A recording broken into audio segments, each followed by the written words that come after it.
Lorsqu'on entend dire que la mer d'Azov est la mer la plus dangereuse du monde, beaucoup de spectateurs ne peuvent s'empêcher de pouffer de rire. Il est vrai que pour la plupart des gens, l'expression « la mer la plus dangereuse » évoque un tout autre endroit.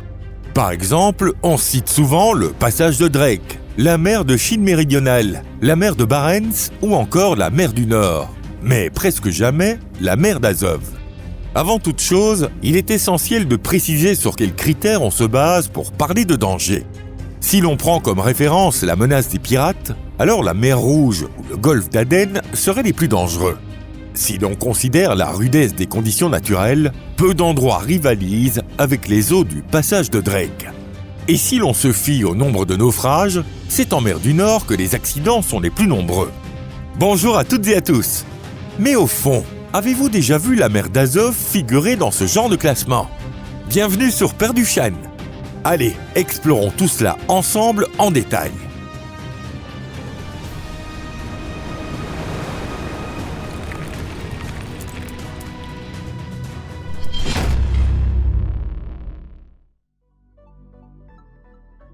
D'où vient la mer d'Azov? À première vue, cette question peut sembler étrange.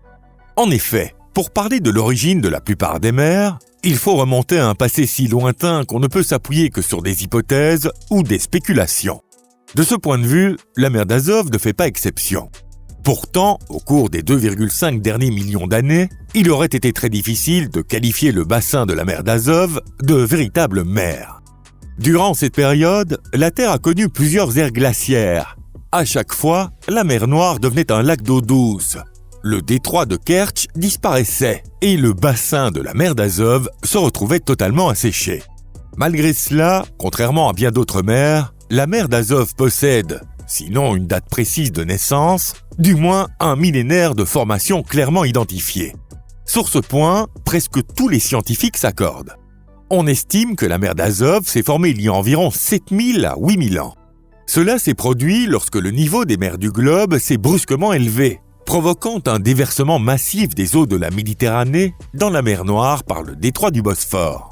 Et ce n'était pas un simple écoulement tranquille, mais un véritable phénomène de rupture, digne d'être qualifié de déferlante catastrophique. Selon les géologues William Ryan et Walter Pittman, qui ont formulé cette hypothèse, la mer Noire aurait reçu, pendant 300 jours, 42 km3 d'eau par jour, un débit équivalent à plus de 200 fois celui des chutes du Niagara.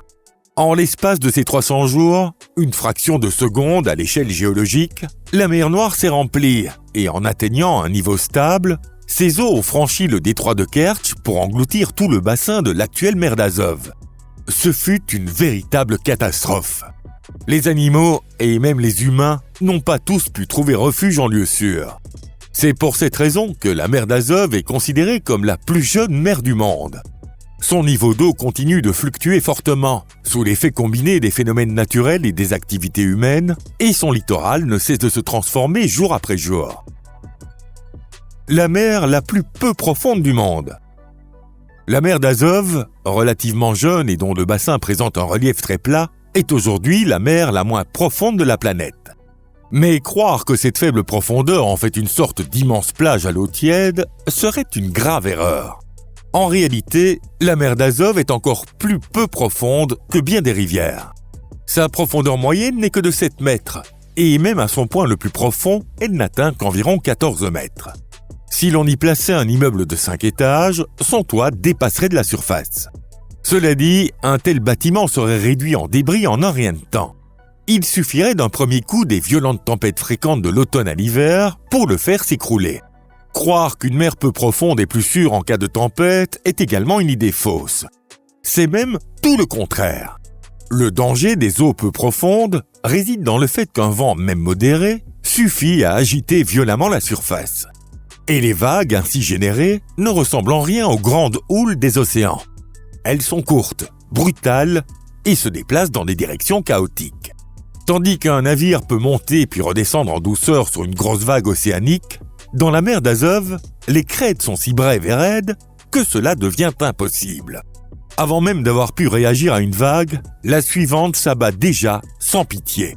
Ces vagues n'assaillent pas les navires comme un flux, mais dressent un mur d'eau qui les frappe sans relâche jusqu'à les briser. Ce type de vague est particulièrement fatal pour les petites embarcations, les bateaux de pêche ou les hors-bord. En réalité, les cas de chavirement de ces bateaux à seulement quelques dizaines de mètres du rivage sont innombrables. Et même les navires plus grands peuvent, dans de telles conditions, se faire littéralement déchirer en deux. Pour les habitants de ces zones côtières, les tempêtes représentent elles aussi une menace permanente. Lors des tempêtes provoquant une surcote, les vents violents poussent l'eau de mer vers l'intérieur des terres, entraînant une montée rapide et soudaine du niveau. Cela peut inonder des villes entières et parfois même coûter des vies humaines. À l'inverse, le phénomène opposé appelé décote, où l'eau de mer est brutalement repoussée du rivage, est tout aussi dangereux. Dans ces cas-là, l'eau peut se retirer sur plusieurs centaines de mètres, voire plusieurs kilomètres, laissant le fond marin complètement exposé. En quelques heures à peine, le niveau de la mer peut chuter d'1 à 2 mètres. De tels retraits d'eau soudains peuvent s'avérer fatals pour les baigneurs imprudents, qui se retrouvent entraînés au large sans même s'en rendre compte. Autour des bancs de sable et des hauts fonds en particulier, ces courants de retour sont fréquents. Même les nageurs expérimentés peinent à résister à ces courants. Imaginez devoir lutter contre un flux qui vous emporte vers le large à une vitesse pouvant atteindre 2 mètres par seconde. Le fond marin aux crocs acérés. Si vous pensez pouvoir marcher sur le fond asséché de la mer d'Azov pour y ramasser des coquillages, vous faites une énorme erreur. En réalité, la majeure partie du fond marin de la mer d'Azov est recouverte d'une vase argileuse. Une fois le pied posé, il est difficile de le retirer, comme si vous marchiez dans un marécage qui vous aspire. Pire encore, à certains endroits, le sol se compose de sédiments boueux saturés d'eau ou de sable vaseux, semblables à des sables mouvants qui vous engloutissent. Et ce qui rend la vase de la mer d'Azov particulièrement problématique, c'est sa structure très fine et dispersée. Cela représente un sérieux danger, aussi bien pour les marins que pour les nageurs. Dans les eaux peu profondes de la mer d'Azov, les tempêtes provoquent des mouvements d'eau qui atteignent facilement le fond, soulevant la vase et l'argile accumulée. Résultat, des particules extrêmement fines de limon et d'argile se retrouvent en suspension, réduisant la visibilité sous l'eau à 0. Cela constitue bien sûr un obstacle majeur pour toute activité subaquatique. Mais le plus grave, ce n'est pas la visibilité elle-même, c'est l'impact qu'elle a sur les sondeurs acoustiques. Comme la limite entre l'eau et le fond devient floue, les instruments de mesure perdent en précision. Une mauvaise lecture peut entraîner une erreur fatale sur la profondeur réelle. Dans les chenaux de navigation ou les accès au port, une telle erreur peut être catastrophique. Et ce n'est encore qu'une partie du problème. La vase soulevée est transportée par le vent, puis se redépose là où le vent faiblit. Ainsi, en l'espace de quelques heures, le relief sous-marin peut changer radicalement. Un chenal navigable la veille peut, dès le lendemain, se transformer en haut fond où un navire viendra s'échouer. Et ce n'est toujours pas fini. Les particules de vase en suspension dans l'eau usent prématurément les hélices, les gouvernails et autres composants mécaniques. De plus, cette eau chargée de sédiments peut pénétrer dans les filtres de refroidissement des moteurs, provoquant leur surchauffe. Quand la tempête se déchaîne davantage, la vase ne reste même plus dans l'eau. Les particules les plus fines sont emportées par le vent et forment dans l'air une brume d'aérosol au-dessus de la mer. Ce brouillard composé de sel et de boue obscurcit alors brusquement la visibilité en surface. Et bien entendu, cette mauvaise visibilité compromet la navigation et rend le pilotage des navires extrêmement périlleux. La mer d'Azov prise dans les glaces. L'un des dangers bien réels de la mer d'Azov est sa prise en glace durant l'hiver. Ce phénomène est extrêmement rare pour une mer européenne. Nulle part ailleurs dans la région, une mer ne gèle de manière aussi régulière que la mer d'Azov. Ce gel hivernal résulte de la combinaison de plusieurs facteurs, la géographie, le climat et l'hydrologie. Bien entendu, le facteur principal reste sa faible profondeur. Parce que les eaux y sont peu profondes, elles perdent rapidement leur chaleur et gèlent facilement, même sous une légère baisse de température. De plus, l'eau de la mer d'Azov est bien plus proche de l'eau douce que celle de la mer Noire, et a fortiori que celle de la Méditerranée. Comme vous le savez, moins une eau est salée, plus elle gèle à une température élevée. Cette faible salinité est due aux nombreux fleuves qui s'y déversent, notamment le Don et le Kuban. Avec un climat continental où les températures hivernales moyennes oscillent entre moins et moins 6 degrés centigrades et peuvent chuter jusqu'à moins 25 voire moins 30 pendant les grands froids, il est extrêmement rare que la mer d'Azov ne gèle pas entièrement. Dès décembre apparaissent les premières glaces en crêpe, ainsi que des glaces fixes collées au rivage. Entre février et début mars, une couche de glace recouvre toute la mer. L'épaisseur de cette glace varie généralement de 20 à 40 cm, mais durant les hivers rigoureux, elle peut atteindre 60 à 80 cm.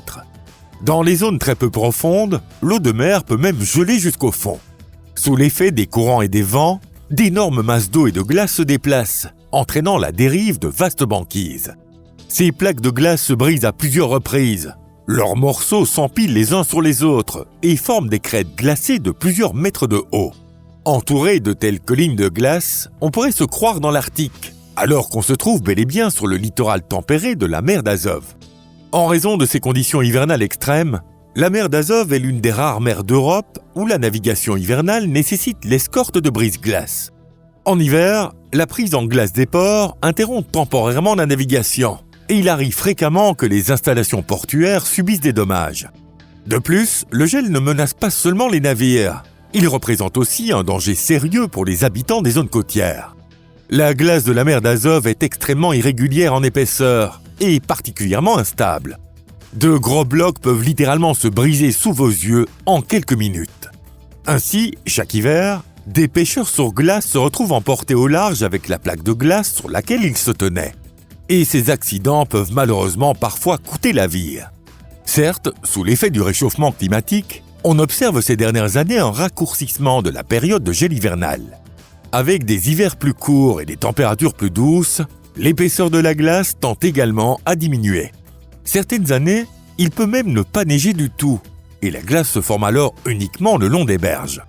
Cela dit, ces hivers restent encore des exceptions, et la mer d'Azov demeure l'une des mers les plus gelées d'Europe, où des conditions quasi arctiques se répètent chaque année. Alors, après tout ce que vous venez d'apprendre, pensez-vous que la mer d'Azov mérite le titre de mer la plus dangereuse du monde ? Mais avant de tirer vos conclusions, réfléchissez encore un instant.